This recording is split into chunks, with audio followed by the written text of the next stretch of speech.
welcome Mr. Clarence Mendoza, Chairman of the Concerned Parent Movement of Trinidad and Tobago.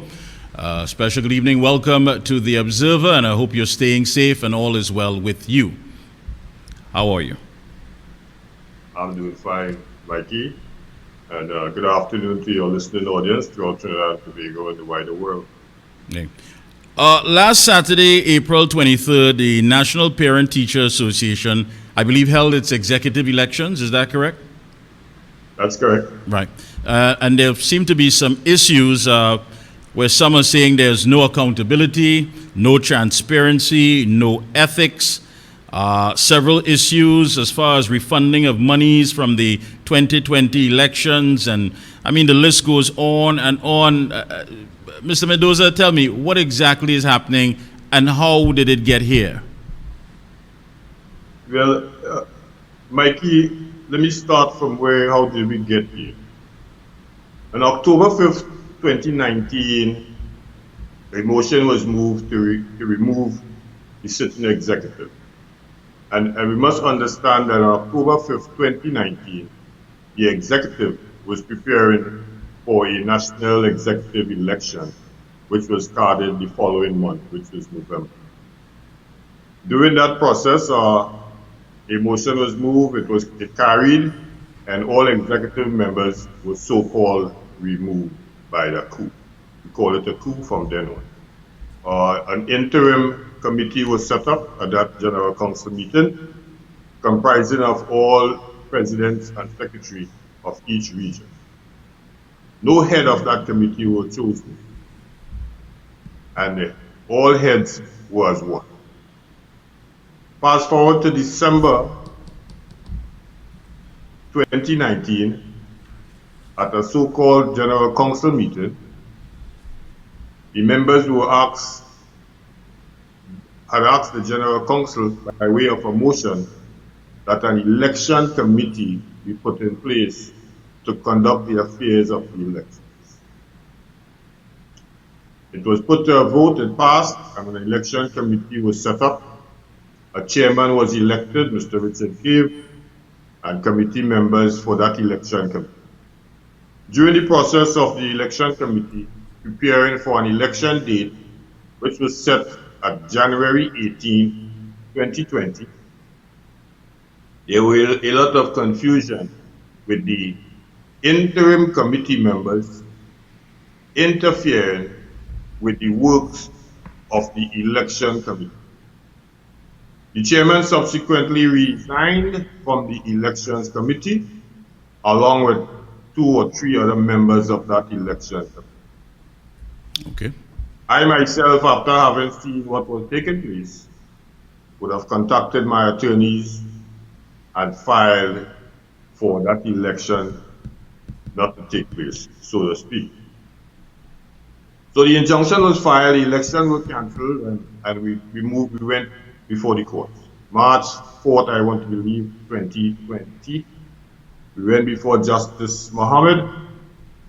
We plead our case.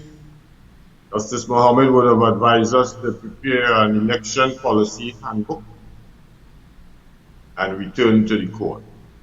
Justice Mohammed would have also stated in her deliberation that this matter can be handled out of court between attorneys, some type of mediation, which we did put forward. Regional presidents would have put forward for mediation. I would have made myself available for mediation. Nothing came out of that. So we continue in the court. The election policy handbook was shared with the other party, and for them to take off, add whatever, can sit and come to an amicable understanding with the election policy handbook so we can move forward. None of that took place. Fast forward to 2021. Again, the committee would have fallen apart. The interim committee would have fallen apart by 5 regional presidents resigning from that committee back there in 2020. So the committee continued to operate with 3 members up until April 23rd. Only 3 members on that committee. So we continue to ask the questions, but however, As the interim committee prepare for election, based on what our Justice Gobin, the new justice in the matter, would have stated, that we need to have an election so we can ease our burden and solve some of the issues that we have been having. So we agreed, we had discussions, we would have given our side what we wanted to see from this election. We would have asked that ballot box be placed in each region, including Tobago.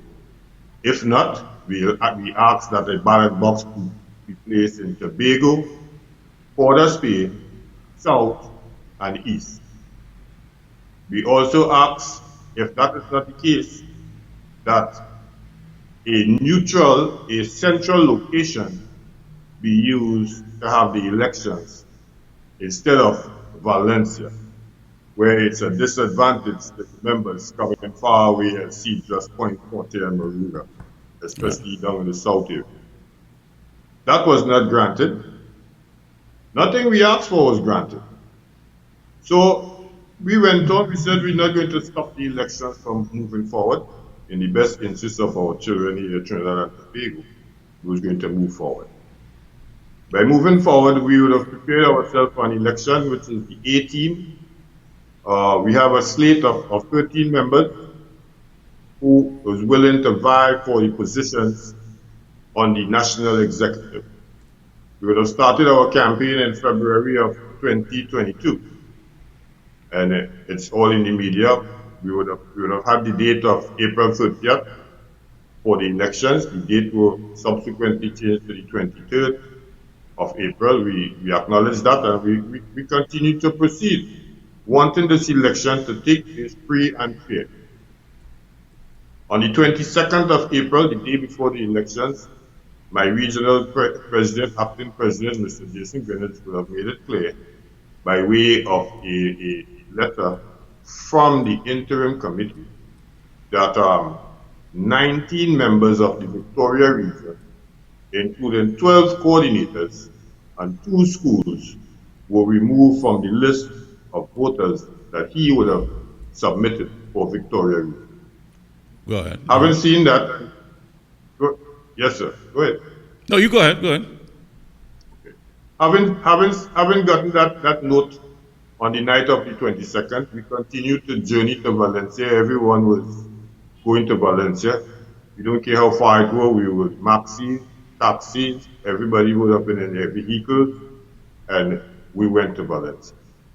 Having arrived at Valencia Secondary School, I went into the auditorium and have a seat, and subsequently an officer would have come in the auditorium asking for Mendoza. I said, I am Mendoza. He said, well, you need to register at the front desk. I said, no problem. So I went to the front desk to register, and I was told by the receptionist that my name is not on the list. Okay, without the receptionist even looking at the list. I said, okay, fine. So I turned to the member there from the Port of Spain region who was conducting the affairs at the front desk, Ms. Monica Calendar. Right.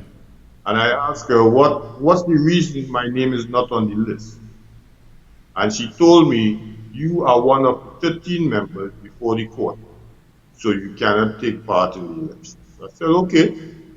I walked to the front of the building and I had conversation with other members, reason why they could not be, they were not allowed to take part. And it was various reasons, conflicting reasons. And today, we are sitting and we are understanding the reason why. Wow. Okay? The election, I have to say the election committee / interim committee, and we must understand that the interim committee purport themselves to be the election committee, and they are also all candidates in the elections. So I don't know how that is. Stick a pin in it. We're going to take a short break and come right back because this is very, very interesting how things are unfolding. Folks, we're going to pay some bills, come right back. It's, of course, The Observer right here on Synergy TV with yours truly, Mikee K. We'll be back. Tired of being uncomfortable, sweating it out in a hot car? Then bring that mobile oven to Ryan Air AC, experts in auto air conditioning. We service any make or model vehicle. Free diagnostics. Most repairs done while you wait. Ryan Air AC provide warranties for replacement parts installed at our service center. We also stock a wide range of OEM replacement parts. Located number 41 Kane Farm Road, Tacarigua. To make a service appointment, give us a call at 640-5828. Ryan Air AC, over 30 years in the auto air conditioning industry. Get your fresh and frozen meats at Dabadi Meat Mart. We provide healthy chickens at competitive prices. Also duck, lamb, goat, turkey drumsticks, pigtail, chicken parts, and more. Customers can have their fresh and frozen meats cut up free of charge. Dabadi Meat Mart, located corner Larry Sauce North Road and Eastern Main Road, Dabadi.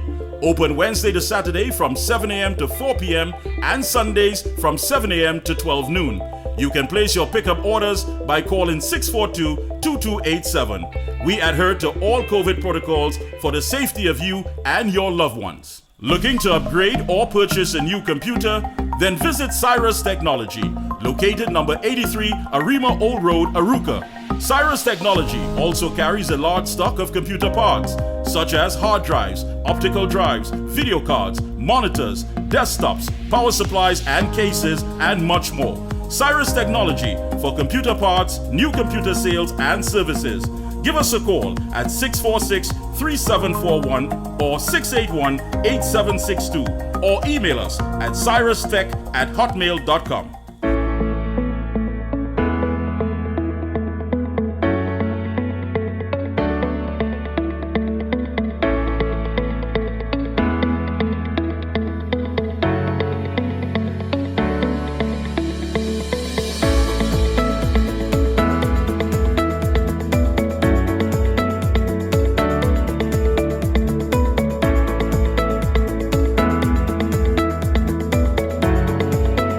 Hey folks, we're back and we're speaking to Clarence Mendoza, chairman of the Concerned Parent Movement of Trinidad and Tobago, and he's also a former executive member of the National Parent Teachers Association. Mr. Mendoza, let me ask you, there are questions that need to be answered. I mean, members are asking why it is that they're being debarred from participating in the elections. We're also saying it's true that some member units were left out of the listings. Has it even been cleared up as to who made up the listing of voters? And then there's some questions about financials. So it's quite a lot there that I put on your plate. If you can give us some clarity quickly to start with, are members being debarred from participating in the elections? Yes, Mr. Mikee. Members are being debarred from taking part in the election. And I'm going back to the 2018. The interim committee stated clear in a document that only members up to 2018 were allowed to participate in the election. Okay, well, fine. If you say so, fine. We'll go with that. We want to get this over. So we move forward and regions would have pulled their list, members units would have pulled their receipts where they would have paid, and they're asking questions. Well, why are we going back to 2018, where 2019, 2020, an election committee were put in place? They would have put all the lists together, all who's ever voted. They would have received monies from units. They would have received money from region, from unit presidents in order to participate in an election in January 18, 2020. Okay, all this will take place in 2019, 2020. So why are we going back to 2018 and telling members who would have paid their money in 2019, 2020 that they're ineligible to take part in the 2022 elections? This is ridiculous. Right. And this is why members are distraught. Yeah. And of course, some member units were left out of the listings? Yes, quite correct. Member units were left out from taking part in the based on an analogy again, that coordinators cannot take part in any voting. And again, members must be aware of the constitution of the National Council of Parent Teachers Association, which guides us accordingly. Coordinators have rights. They have rights to vote. They were never elected into a position. They were nominated themselves. They were selected into a position, but the Constitution gives all of them the right to take part in an election and vote. Yeah. And has it ever been cleared up as to who is the individual that put together the listing of voters? Well, we're quite aware at the interim committee that put together the voter list, remove who they want from the list, and add who they want on the list. It's clear. And the interim committee is only 3 persons. So those 3 persons now vying for the position: president, first vice president, and second vice president, including the help of the third vice president, Ms. Monica Talent. Right. So we are clear on what was taken. So you're saying the list was basically sanitized. Is that what you're saying? That's All right. And on the issue of the questions about financials, how is that? People are saying, listen, there's no transparency. We need to find out what went on. None whatsoever. None As the whatsoever. first vice president in 2017, that is a major concern. Okay, I was the national treasurer elected in 2011-2012 for the national. And ever since then, I've been following the trail of where the finances move and how it go operated with the organization, including the after-school center and their funding of $94,000 per year by the Ministry of Education to the National Council of Parent Teachers Association. When I speak out, members want to sweep it under the rug. Okay? I'm saying it today that the Ministry of Education must also come clean on the investigation that was done on the after-school center. We will be pursuing the results of that investigation, which the ministry under the then Minister Anthony Garcia were part of that. Mr. Garcia would have made it clear that an investigation needed to take place. SS3 from the Caroni region was one instrumental in piloting that. Myself and 4 other members who were part of that investigation, going from school to school throughout the Caroni region, another region, Victoria region, to make sure that the after-school program was up and up. We also sat at the Ministry of Education in 2018 with the then director of SSSD, Dr. Conrad, on the matter of SSSD investigating such matters. SSSD is the one mandated by the ministry, by the government, to follow up on all after-school centers, getting their reports every 6 months on how the funding is being spent and if it's being actually taken place. Yeah. As far as our documentation shows, up until 2009 was the last time SSSD ever visited an after-school center to even see if it's operating accordingly. And let me ask you this. I mean, folks are looking on what's happening as far as school violence, and they're saying, listen, if the executive can get it right, if there seems to be some sort of bad blood between the National Parent Teachers Association and the Concerned Parent Movement of Trinidad and Tobago, how do you expect children to be disciplined if they're not seeing that taking place among these organizations? What say you on that?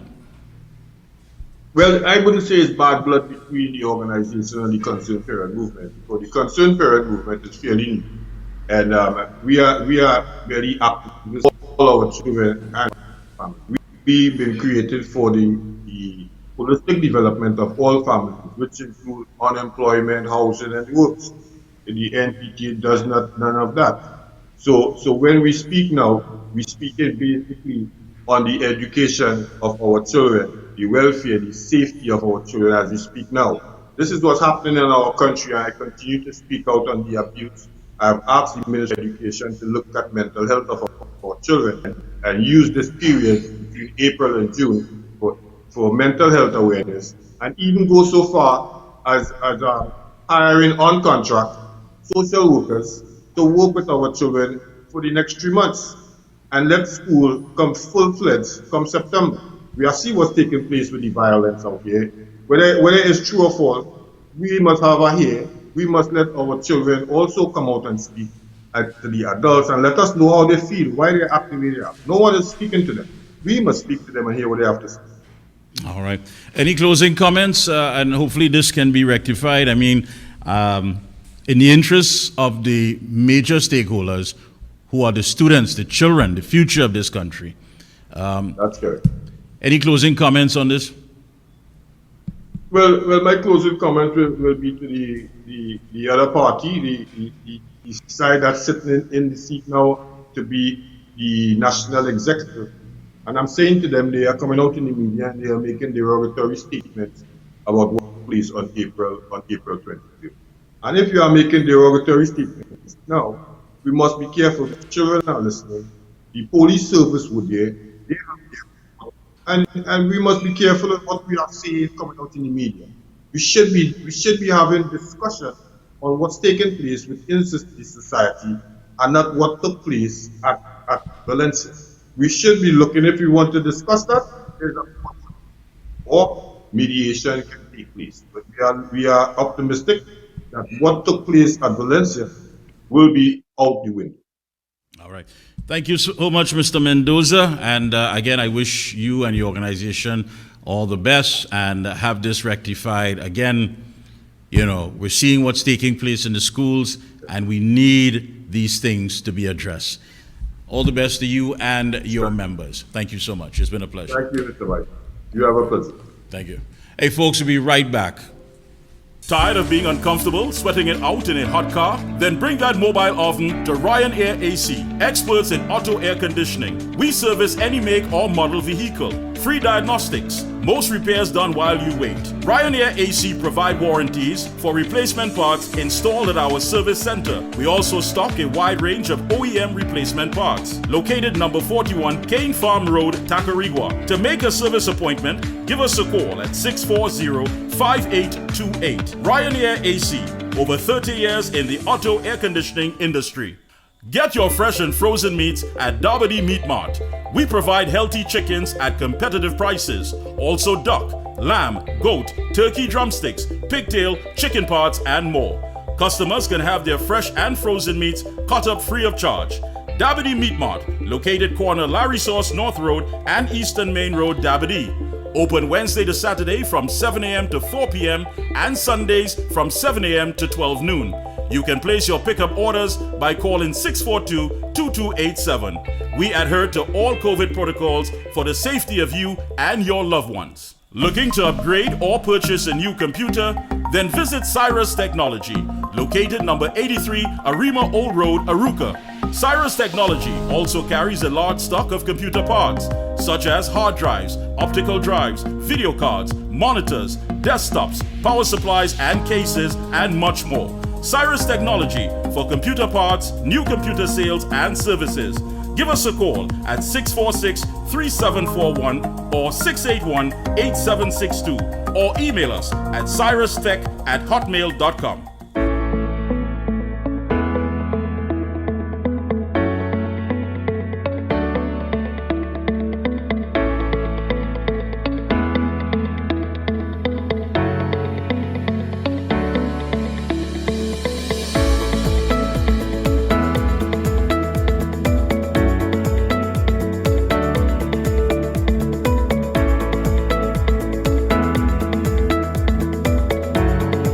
And good evening to you, Mr. Imtiaz Khan, the president of the Cali Bay Fishing Association.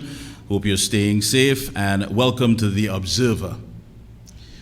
Good evening. Nice being on this show. Yeah, good. There has been, of course, a lot of concern by the fisher folk about the rise in fuel. For example, kerosene at $3.50 per liter. They're saying it doesn't make sense. It was $1.50 per liter.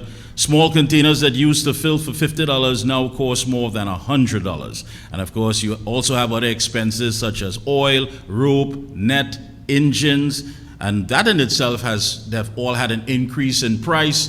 Tell us exactly what sort of pressure are these fishermen under?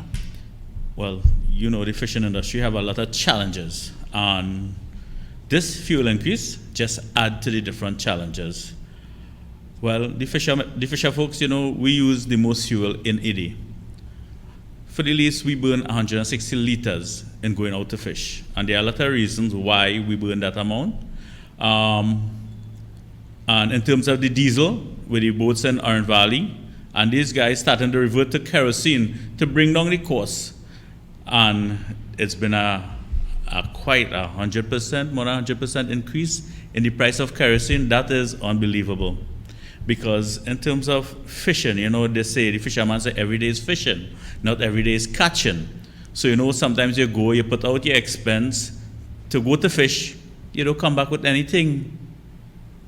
Yeah, but when you look at it, we've been hearing so much complaints. From those who have to be involved in transportation, goods, delivery of services, and so forth, that this increase is going to affect and have a domino effect on everything. But as far as the fishing industry, or if even one exists, I'm talking from on the outside looking in, is there any sort of structure as far as registered members and what sort of leverage do you believe that you have that you can send a message to say, listen, our trade is under pressure.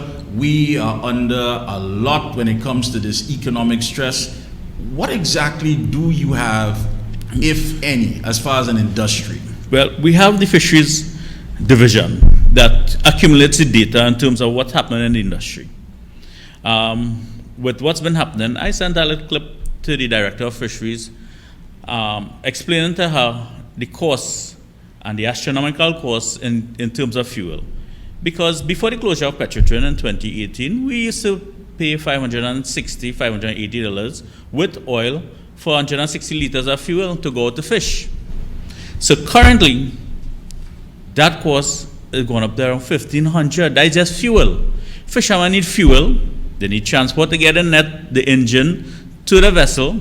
They need ice to go out, and plus they need to prepare a little meal for the fisher folks. So to operate in a fishing vessel right now costing you around $2,000. That is without knowing if you're going to catch anything. And as we play an integral part in the fishing industry, in the food chain in this country, I think is very, very wrong in terms of what they are doing, the fisher folks. And if you want, I will give you a little breakdown. Please do, yeah. What is the cost fisherman for the month we use approximately 5,000 liters of super, because we have no regular.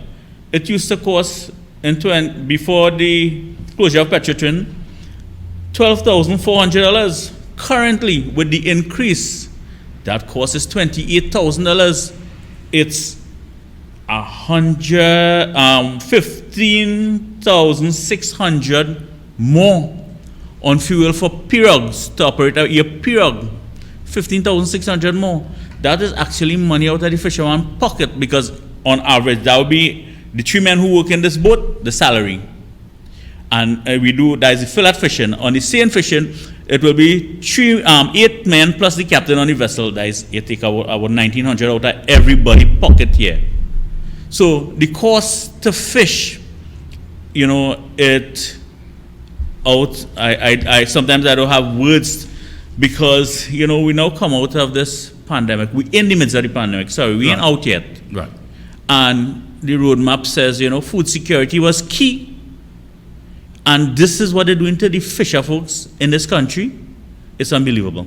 Now, I want to hit on that, because I've been saying it for some time now. We have local economists talking about food inflation, and as far as food shortages are right there, it's around the corner. One would think that as far as agriculture and all that is needed to assure that food production is taking place happens. But we've been getting feedback, of course. The Observer has been told that there's a sort of a mafia in many of these industries.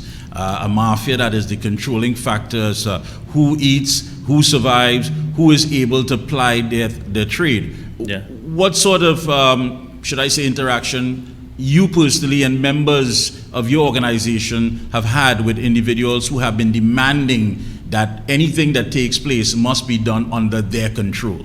Well, you see, Mikee K, in this industry, before the fish reach the consumer, it passed through 2 other hands, which is a guy, because of lack of infrastructure in the country, and we're at the mercy of the people who purchase our fish, right?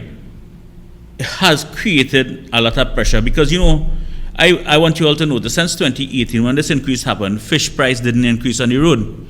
fisherman has been absorbing this cost since 2018. Now, with this extra dollar, as I said before, it might look small to the Minister of Finance, the Prime Minister, the Honorable Prime Minister, but this $160 is the difference between putting bread on the table for you and your family.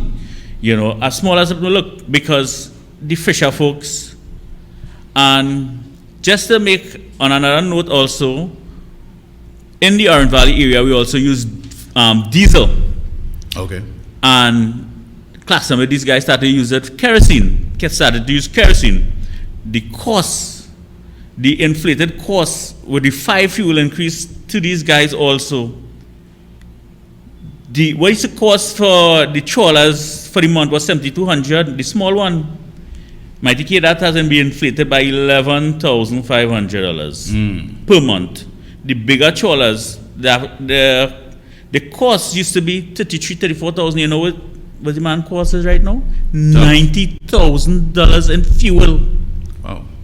So and plus now, because of lack of infrastructure in the fishing industry, and we are the mercies of the people who buy our fish, the consumers perceive that the fishermen make a lot of money. But as you say, because of the mafia in the industry, we are the mercy of the government and the people who buy our fish.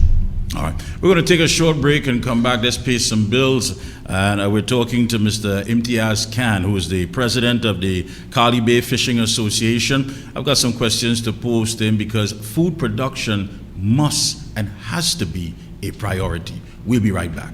Tired of being uncomfortable, sweating it out in a hot car? Then bring that mobile oven to Ryan Air AC, experts in auto air conditioning. We service any make or model vehicle. Free diagnostics. Most repairs done while you wait. Ryan Air AC provide warranties for replacement parts installed at our service center. We also stock a wide range of OEM replacement parts. Located number 41 Kane Farm Road, Tacarigua. To make a service appointment, give us a call at 640-5828. Ryan Air AC, over 30 years in the auto air conditioning industry. Get your fresh and frozen meats at Dabadi Meat Mart. We provide healthy chickens at competitive prices. Also duck, lamb, goat, turkey drumsticks, pigtail, chicken parts, and more. Customers can have their fresh and frozen meats cut up free of charge. Dabadi Meat Mart, located corner Larry Sauce North Road and Eastern Main Road, Dabadi. Open Wednesday to Saturday from 7 a.m. to 4 p.m. and Sundays from 7 a.m. to 12 noon. You can place your pickup orders by calling 642-2287. We adhere to all COVID protocols for the safety of you and your loved ones. Looking to upgrade or purchase a new computer? Then visit Cyrus Technology, located number 83 Arima Old Road, Aruca.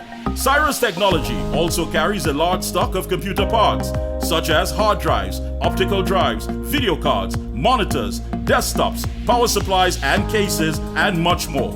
Cyrus Technology for computer parts, new computer sales and services. Give us a call at 646-3741 or 681-8762 or email us at cyrustech@hotmail.com.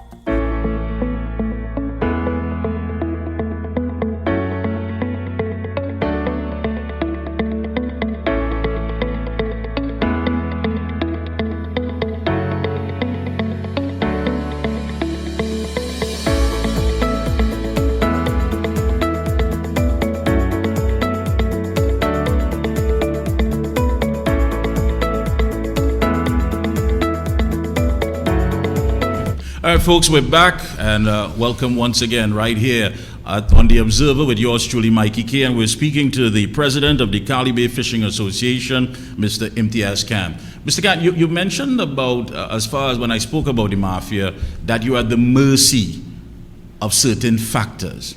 Now, one has to ask a question, how strong is your organization? Because again, from the outside looking in, it seems as though when there's protests, there are different protests, there seems to be a united front, but outside of that, it seems as though there's not much amalgamation, there's not much that to say that the organization is closely knitted and able to say, listen, we are going to stay off these factors that want to control the industry which we ply our trade in. How united and how many families are expected, and fishermen expected, to be affected by these new fuel price measures? The fishing industry before the fuel increase, it is in a fragile state. Some say we just afraid to close the eye in terms of what's going on in the industry. It's on the verge of collapse. And there's a lot of reasons for that. I look at a little quote: if a flower doesn't bloom, do you blame the flower or its environment? And it's similar with the fishing industry. The fishing industry, certain things needed to be put in place to assist the fisherman to aspire to do better, to add value, more and more value to food security. Now, I will just call a little statistics for you that I know from the Director of Fisheries, from the fisheries data. There are 65 landing sites around Trinidad. 38 of them are in the Gulf, situated in the Gulf. There are 19 in Tobago. If you look at the infrastructure in these landing sites, you'll see how poor it is. Some of the markets not operational. A lot of the facilities, we don't even have any cold storage. So hence the reason the mafia could continue putting their foot on our neck. Because if it is we catch fish today, and we say, okay, we come up with a good catch. We don't agree with your price. We have an alternative. We say, okay, we chill this fish tomorrow where we could get a better price. So our lives, our families can improve, because that's what we're looking at. That's what we're looking to achieve. And because of the fragile state and the lack of infrastructure and input by those in authority, it keeps us in this, not really making. And I understand, I don't mean to cut you, but I again, when you talk about a fragile state, I mean, the organization has been around for quite some time. And if it is that the fishermen who are plying their trade understand the value of their trade, but there seems to be an administrative issue that is flawed. The right people who need to be there to take it to the next level. And when I say that, I'm talking about looking at regional sales. I'm talking about the as far as the processing aspect of it. So many different areas. Why is that not being entertained? Is it that you have fishermen who are saying, listen, we want to be doing everything from A to Z, but how much of what you're doing is actually bringing about where you want to be as an organization to be taken seriously enough to say, listen, government come, government go, we need to understand the importance of the fishing industry. How much is actually being done to make that a reality? Okay, simple. To answer that simply, we had an issue about 3 years ago in Calibre where, because of some heavy rains, the front of our landing site, all the material washed away. We asked the relevant authorities to now come address this issue. It takes years for that to happen. So in the meanwhile, we get our councillor with the regional corporation to help fill the front of the facility so we could access the front of the facility. Now, and every time you call, we don't have funding. We don't have funding. We don't have funding. That's the cry, right or wrong, but we spend 50 billion every year. And food security is, I think, is a priority. It is a priority. I don't want to think about that, because if we look at what's happening around the world, if a nation that cannot feed itself, in a real problem. Because if you look at all the different things that continue going up, we cannot sustain ourselves. And what kind of country is that? A country that cannot feed itself and continue to leave the fishing industry to go the way it's going, like we're limping along, hoping that one day something will happen. It ain't happening. It ain't happening. We need to be proactive as a people and as a government. We need to do what we have to sustain this industry, because it's one, I think, that will keep us, feed us as a people, as a country, for generations to come. And that's what we're looking at. But it's your industry. It's your industry. You understand the value. You understand that it has been passed down from generation to generation. And I'm sure that being a part of it, you want to one day exit knowing that you've done your best and you have left it even better than how you met it.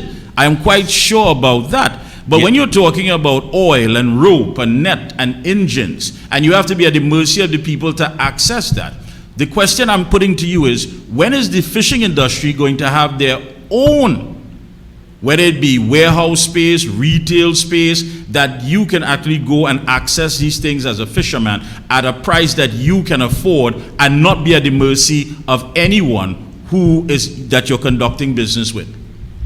Oh, Mikee K, you blow my mind with that question there, because I came start the way the industry operate, I came start to think about when that will happen, with the way how things keep happening in this industry. It take years upon years upon years. Look at only in 2010, Fast Calibre for the first time had a facility where we had running water, lights with a toilet facility. Before that, fisherman was fishing under trees, from under trees. And it take that long for this to happen. Now, me starting to do community work in the area, want to see the upliftment, because we have one of the oldest jetty there that could be refurbished. Fishermen, when they go out to fish, the tide is an issue. They have to wait hours sometimes to go out, to come back in. They have to go all kind of dangerous hours. We know we're dealing with piracy. We do have a retail market. Orange Valley is the largest market in the Caribbean. It's considered a wholesale market. So we don't have any retail market. So hence the reason we don't even have cold storage. And that's understood, but that in itself is basically an administrative problem. It's not a fishing problem. It's an administrative problem. And my advice is there needs to be a very strong executive, whereas when government decides to make any sort of adjustments that is going to affect your livelihood and your industry, you must be viewed as a stakeholder. You must be invited to the table as far as having conversations and dialogue to say, listen, that is going to affect us. We are not going to stand for that. You are looking for that leverage, but you're not going to have it if you continue compromising and saying that there's flaws in the industry, that it is weak, that it is fragile. You are not going to be taken seriously. If you were, then this price hike would definitely be something that anybody putting it to effect would have to question twice and say, listen, hey, the fishing industry is going to come after us. The fishing industry is going to down their tools. These fellas are united, they are amalgamated, they are ready, and they are not going to take this sitting down. When can we see this, and when can this become a reality, Mr. Khan? Well, Mikee K, I've started in that process. I've started because as we speak, I liaise with a lot of the other fishing communities, and they all agree in terms of the challenges we have. So I've contacted my MP also and put in certain measures to help us, guide us along, and put in a strong group together in terms of looking at the future of this fishing industry to make it sustainable for us and the generation to come. So we are in the process of doing that currently as I speak. Wonderful. I mean, that is good. And I really and truly wish you and all your members success. I wish you all the best. But again, this is not a political factor. This is an administrative factor. It is not a fishing issue. It's an administrative issue. Again, I believe with a strong executive, people who understand the value and the worth of the fishing industry and what it is to have your product on their table will know that this has to change, and it must change quickly. Otherwise, every Monday morning there's going to be a protest because the industry is not looked upon as something that is serious and is proactive. That is my point. I really hope that you guys come together and say, listen, because that's what we need. We don't need these groups only to come out and protest when they've been affected. We need them to be fully amalgamated and united across the board so that anything like this happening again in the near future, the administration will have to think twice.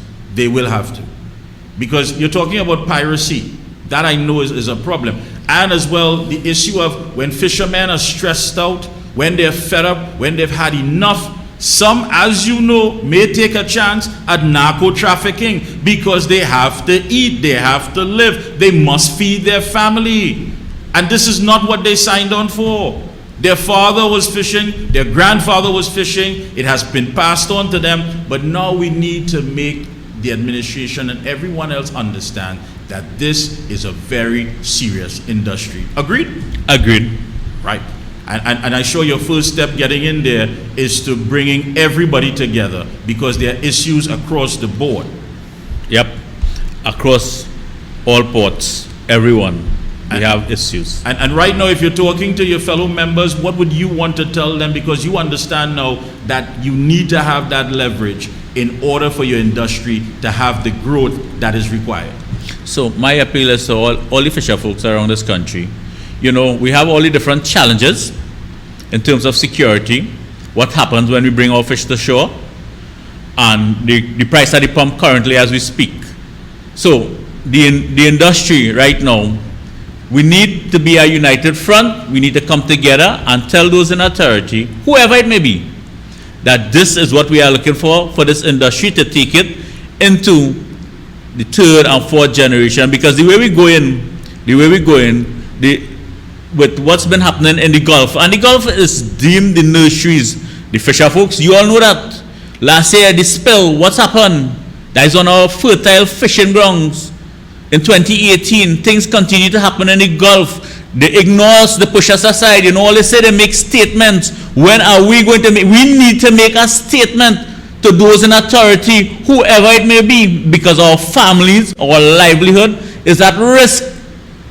So I urge you all, I now said that we are in the process. I'll be coming to you all to put together this organization that will act on the best interests of all the fishing community in Trinidad and Tobago. Well said, Mr. K. That we're talking about. I ignited that power in you. That fire is burning now. You demand respect and you deserve respect. You do something that many of us, listen, when all the fellas out there pulling that, we sleeping, you know. And at the end of the day, we want to come down there and demand the best. We want to know why your price is this, why is that, why is this.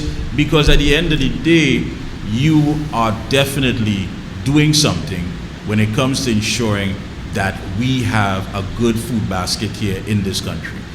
So hats off to all of you and your members, but again, this is an administrative problem. A strong executive can solve this, and moving forward, I advise you to put that in place, have it unite, and get all your issues dealt with. Any closing comments? I would like to say thank you for having me on my show, on your show, to highlight the plight of the fisher folks. You know, and thanks for, you know, the encouraging words, and I look forward to all the work ahead. Folks, that was Imtiaz Khan, President of the Cali Bay Fishing Association.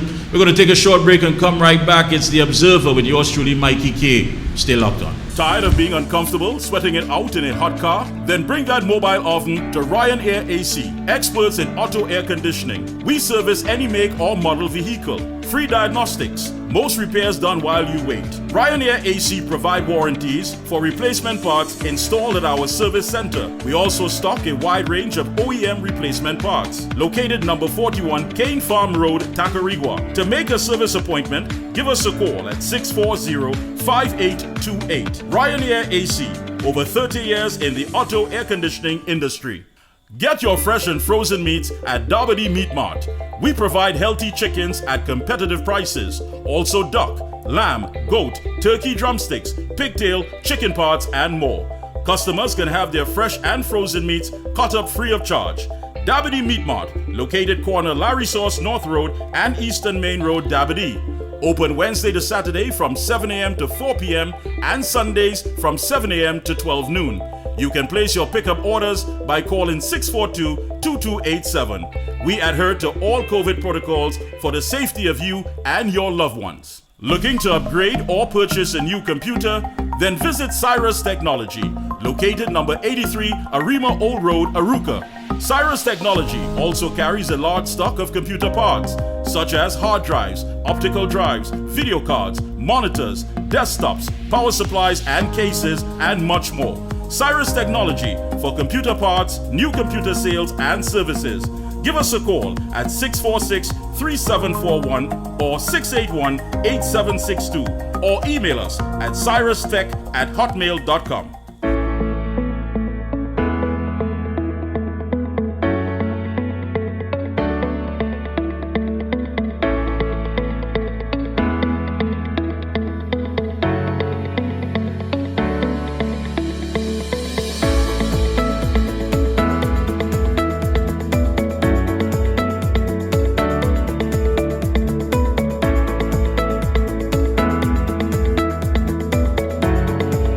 Tired of being uncomfortable, sweating it out in a hot car? Then bring that mobile oven to Ryan Air AC, experts in auto air conditioning. We service any make or model vehicle. Free diagnostics. Most repairs done while you wait. Ryan Air AC provide warranties for replacement parts installed at our service center. We also stock a wide range of OEM replacement parts. Located number 41 Kane Farm Road, Tacarigua. To make a service appointment, give us a call at 640-5828. Ryan Air AC, over 30 years in the auto air conditioning industry.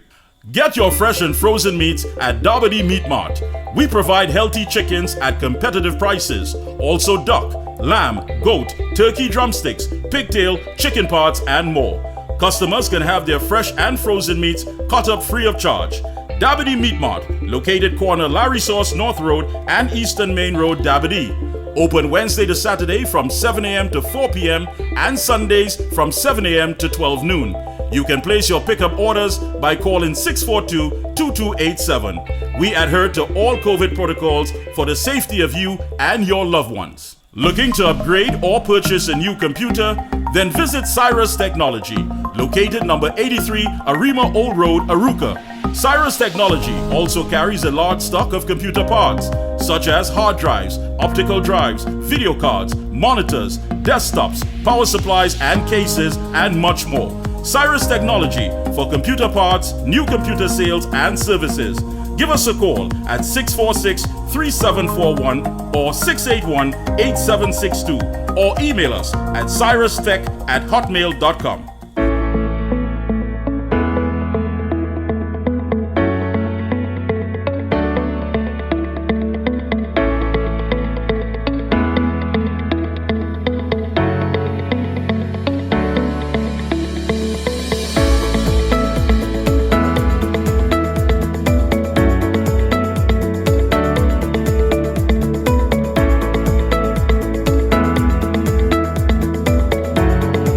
Well, folks, that brings us to the end of this evening's program. It's been a pleasure on our side. Hope you enjoyed it as well. Remember, catch us right here on Synergy TV. And there's no telling where the observer might just end up. So you got to stay connected and you've got to stay locked on. Do have a pleasant evening and enjoy the rest of your weekend. I'm Mikee K. Take care.